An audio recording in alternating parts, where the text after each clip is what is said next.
So right off the bat, Piece by Piece raises two big questions. Why hasn't there been a LEGO animated film in years? And why is the first one in a while a music documentary about decorated rapper and producer Pharrell Williams? The first answer is just business. Warner Brothers had the rights to make LEGO films in the 2010s, they let the rights lapse after Ninjago and LEGO Movie 2 underperformed, and Universal scooped them up for a 5-year window beginning in 2020. Piece by Piece is the first project from that deal to get across the finish line. And as for the second answer, Williams apparently had been looking to produce a biopic for a while, but wanted the presentation to stand out in some way. He and director Morgan Neville eventually settled on the LEGO animation style, which is how we get this.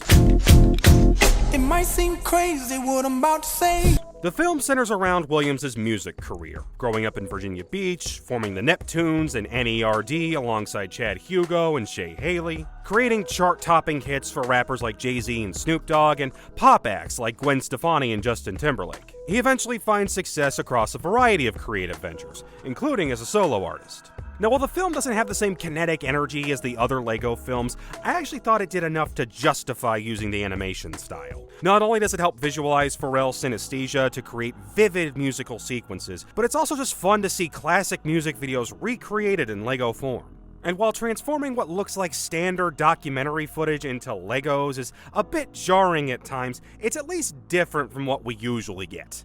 But there is a problem. Williams' life story, at least what the film is willing to show, doesn't make for a particularly interesting movie.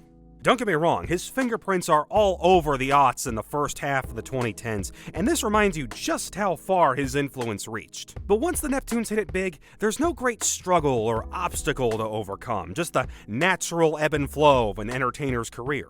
The only tension in the second half is Williams going on a creative dry spell, but then he drops Get Lucky with Daft Punk and goes right back to knocking out hit after hit. There's no scandal, no big clash of egos, and nobody is really presented as any kind of antagonist. The most we get are three nameless, voiceless businessmen, meant to represent quote-unquote decision makers who pushed Williams in different directions there for a few years. Look, I'm not out here expecting a 51-year-old man's life to be structured neatly into 3 acts, but when the story is man wants to be successful, he finds success, then continues to find more success until the credits roll, isn't all that compelling. And the film doesn't even attempt to dig into anything remotely controversial regarding Pharrell.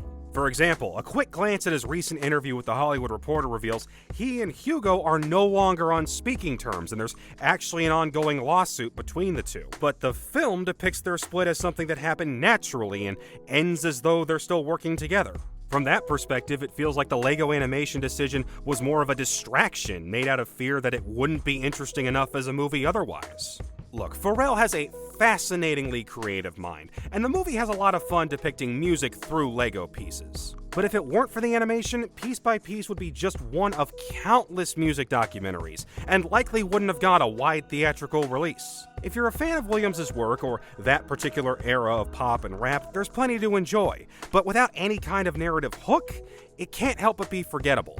I say skip it. Thanks for watching.